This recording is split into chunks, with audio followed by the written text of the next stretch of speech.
আসসালামু আলাইকুম আমার কৃষক ভাই ও বন্ধুরা কেমন আছেন? আশা করি আল্লাহর অশেষ রহমতে ভালো আছেন। আলহামদুলিল্লাহ আমিও ভালো আছি। কালকে আপনাদের পেঁয়াজ দেখাবো, কারণ আজকে রোদের ভিতর দেখাইতে পারলাম না। কালকে উঠাবো এই পেঁয়াজটা, যদি আল্লাহ রহমত করে আমি আপনাদের পরিপূর্ণ ফুলভাবে ভিডিওটা দেখাবো। এই যে 16টা পেঁয়াজি আল্লাহর রহমতে এরকম হবে। এই দেখেন, এটা হলো আপনার ঘরোয়া কিং, আপনাদের সম্পূর্ণ পেঁয়াজ এরকম দেখাবো ইনশাল্লাহ, যদি আল্লাহ রহমত করে। ওই যে আপনাদের একটা ভিডিও দিছিলাম যে আমি শুরুর থেকে কি কি ট্রিটমেন্ট দিছিলাম, কি কি কীটনাশক ব্যবহার করছিলাম, সম্পূর্ণ আপনার ডিটেলসে একটা ভিডিও দেওয়া আছে আমার ইউটিউবে।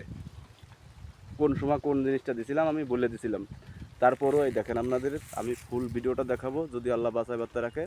সামনে এসে এই দেখেন, আল্লাহর রহমতে 16টা পেজ এরকম হয়েছে ইনশাল্লাহ।